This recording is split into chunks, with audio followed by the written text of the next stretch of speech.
respon si Anipar? Nggak ada. Nggak ada yang kenal ya? Nggak ada, memang nggak ada. Iya. Memang nggak ada. Dokternya palsu, siapa mau kenal? Jaga mulutmu. Udah palsu, jelas. Nanti buktikan. Udah palsu. Baik, oke. Inilah ya dampak dari peperangan opini di media sosial yang harus kita hentikan, ya harus kita hentikan karena banyak sekali ya orang-orang yang menertawakan juga buku Gibran Endgame padahal dia juga dapat benefit, tetapi di kanal-kanalnya seolah-olah dia nggak dapat apa-apa.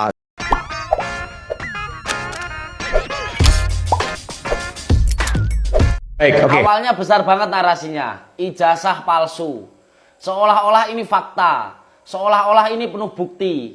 Tapi makin kesini yang muncul bukan fakta baru, tapi drama. Yang satu nyindir, yang satu tersinggung. Yang harusnya fokus ke data, ini malah saling serang. Ini jadi kelihatan jelas. Kalau memang pegang kebenaran, nggak perlu panggung. Kalau memang punya bukti, nggak perlu teriak. Tapi kalau yang ada cuma asumsi, ya wajar sekarang saling serang sendiri. Dan di tengah semua itu, Pak Jokowi santai, tetap jalan seperti biasa. Nggak ikut ribut, nggak ikut panik. Malah sekarang lawannya yang saling serang. Itulah kehebatan Pak Jokowi. Salam, jigigis. Menurut saya sih membuktikan ijazah Pak Jokowi itu asli atau palsu itu mudah sih. Menurut penerawangan saya ya. Kayak dukun aja. Enggak, ini kan menurut perkiraan saya. Seandainya ijazah Pak Jokowi itu memang palsu dan Pak Jokowi memalsukan ijazahnya, mana tahan dia? Dia pasti sudah stroke, ambruk. Karena apa? Ini kasus luar biasa loh yang ditaruhkan negara loh. Anak cucu keluarga. Ini bukan kasus sepele, bukan kasus tingkat RT atau desa. Ini presiden. Coba bayangkan kalau seandainya Pak Jokowi itu bohong, ijazahnya palsu, mungkin dia udah mati. Ambruk, stroke. Mana tahan manusia dihantam kanan kiri, barat dibodem pakai bodem yang 10 kilo, bahkan darahnya dihalalkan penggal kepalanya. Ini kan negara, ini dampaknya luar biasa ini. Makanya kalau saya perkirakan kalau manusia biasa tidak akan mampu menghadapi cobaan yang begitu berat seperti Pak Jokowi ini. Seandainya memang Pak Jokowi itu memalsukan ijazah, dia pasti sudah ambruk, stroke. Tapi apa yang terjadi? Pak Jokowi masih enjoy, masih berjalan seperti biasa, keluarganya masih berjalan seperti biasa. Dan insya Allah menurut saya sih, ya doa sebagian rakyat Indonesia ya. Maka saya tanya langsung, mumpung orangnya ada di sini. Ya kemarin berani bilang gitu karena orangnya nggak ada. Yang palsu dari gigi saya yang mana? Yang mana? Tidak ada palsunya. Lah yang mana? Tidak ada palsunya Pak Jokowi punya ijazah. Lah bukan, Anda mengatakan Roy palsunya Jokowi itu nggak ada palsunya. Yang palsu itu giginya Roy Suryo. Mana gigi saya yang palsu mana?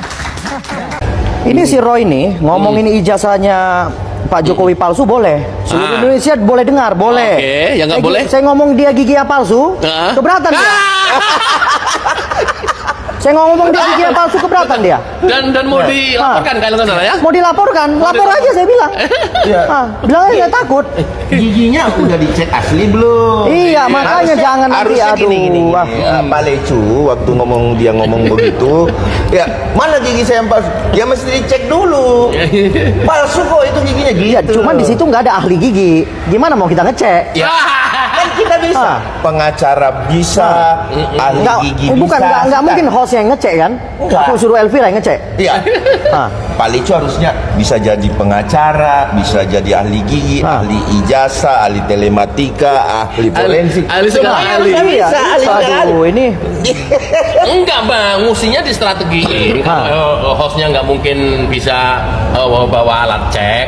Apa udah siapin kayak gua nyiapin alat peraga yang lain. Iya. Apa itu martel bang? Gitu. iya, ya kan? Kalau memang rapuh kan berarti palsu. Iya kan? Sederhana kok ini. Iya. Dia ngomong ijazah orang palsu boleh.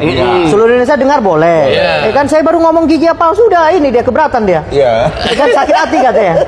Udahlah, udah Roy, kau persiapkan diri kau Roy. Kau gak usah banyak ngomong kau Roy ya. Ya aku tunggu kau nanti di pengadilan Roy. Serius dia. Serius dia. Kau Roy. Kan Rismon kan udah berteman nih bang. Rismon bagus lah, kita apresiasi karena dia kan orang yang tadinya sempat Iya, ya frontal sama kita, akhirnya dia mau mengakui kesalahan dia. Ya kan, kita harus menghargai orang yang berani mengakui kesalahannya.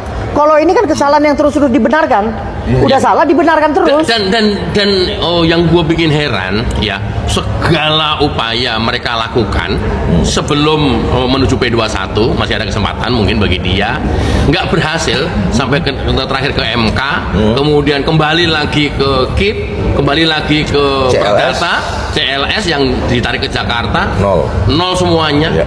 Sekarang upaya terakhir adalah demo. Seperti apa, Bang? Ada 60 ribuan ya kemarin.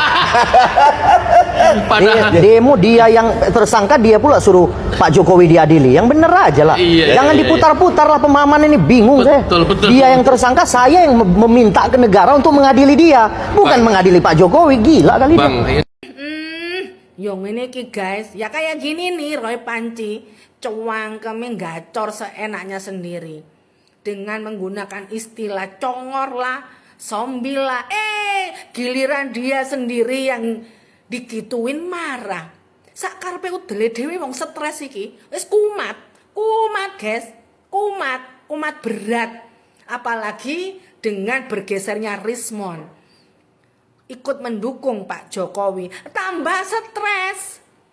Ya, pikirannya dia sudah terpecah.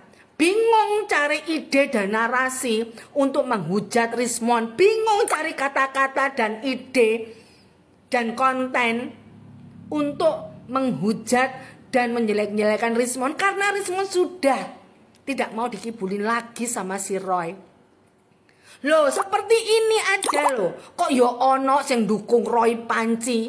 Kok yo sik bisa-bisanya? Percaya karo cangkeme napi ini, mantan narapidana. Kok yo ono ngono lho. Ya maklum guys, di balik semua ini ternyata yang kita kenal orangnya alim, yang kita kenal orangnya santun, ternyata mendanai. Kecipratan berapa itu yang demo? Sudah terbuka semuanya dan sudah terkuak. Lama-lama pengikutnya Roy akan bergeser. Biasa guys, seperti ini Roy itu kumat. Baik, kalau pertanyaannya, lalu siapa yang bikin kasus ini berlarut-larut sebenarnya kalau menurut Bang Batul ini? Yang sampai membuat Pak JK juga capek gitu katanya. Ya kalau yang berlarut-larut kan siapa yang meributkan, itu yang bikin berlarut-larut. Sama lah kalau kita di rumah punya anjing misalnya kan. Lalu ada tamu datang, dia gonggong. Kita kan suruh anjingnya diam.